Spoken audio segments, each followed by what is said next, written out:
సర్కార్ భూదందాకు తెరలేపిందని పరిగి మాజీ ఎమ్మెల్యే కొప్పుల మహేష్ రెడ్డి మండిపడ్డారు. రైతుల భూములు పెద్దలకు కట్టబెట్టే కుట్ర చేస్తోందని ఆగ్రహం వ్యక్తం చేశారు.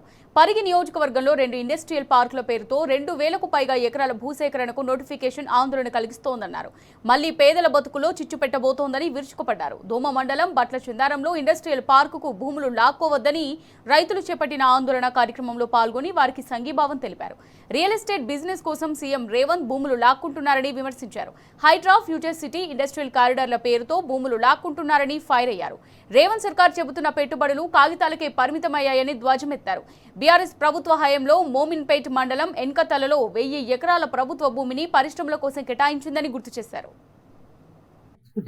ఈ పిల్లలకి ఇప్పుడు ఉన్న భూమి బాగా పిల్లల ఇచ్చిన వాళ్ళు ఏమంటారు, మీకు భూమి లేకపోతే మేము పిల్లలకి ఉన్న భూమి కూడా వాయాల పట్టింది. ఏదే పోయి బతకాలి, మేము ఉన్న భూమి పోయినాక మంచిగా 4 ఎకరాలు 3 ఎకరాలు అది పోయినాక మేము ఏడ పోయి బతకాలి. మా చిన్న ఊరు ఎవరైనా ఇందులో జాబ్ చేసినారు లేదు, అంత పేదవాళ్ళమే ఉన్నాం. మా ఊరి మీద కన్ను తీసేయమని చెప్తుంది సార్. మాకు ఇది ఒకటే, మేమేమో కొల్లు అని అంటలేము, మాకు ఏదో ఇయ్యండి తింటామని అంటలేము.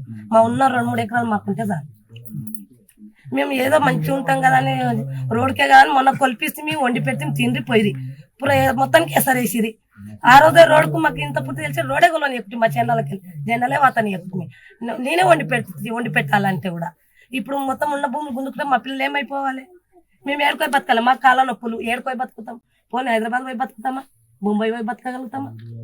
అందుకే మా ఊరి మీద కన్ను తిని, మా చిన్న పల్లెటూరు, ఏం పెద్ద సిటీ కాదు. ఒక సైడ్ పోయినా ఒక సైడ్ బతుకుతామని ఆశ లేదు. చిన్న ఊరు చుట్టూ ఉన్నది భూమి. ఏదో ఘాటాలు ఉన్నాయని ఉంటే జరుకోమని రేవంత్ రెడ్డికి చెప్పుండి. గవర్నమెంట్ అంటే గుంజుకోమంటున్నారు. పట్ట భూములు అయితే ఇయ్యారంట వాళ్ళు పేద మంది అని చెప్పుకుంది. ఏం చేయాలి? అట్లా కొడంగల్ ఉంటాడంటే నేను కూడా పోయేదాన్ని, మా ఊరే కానీ ఆ కొడంగల్ ఉంటాడో తెలియదు నాకు. భూమి అంటే మేము ఇవ్వం నాయన, మీరు ఎక్కడ మాట్లాడుకుంటారో మీ ఇష్టం, కానీ మా ఊరి మీద కన్ను తీసేయమాకు.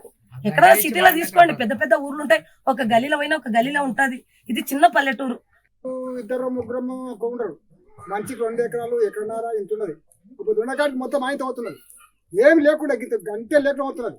మేము ఎట్లా ఆధారపాలి? మేమేం ముసలాళ్ళు అయినా ఎక్కడ పోయిన శాతం ఎట్లా దాన్ని ఆధారం మొత్తం ఉండగా లేకపోతున్నాము.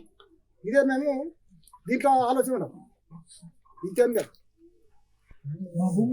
ఉండకాడికి ఆయనతో అవుతుంది. మా భూమి మాకే బేకు, మాకు రూపాయలొద్దు, వాళ్ళు అవసరం వద్దు మనకు, చాలు ఇంతే సంతోషం.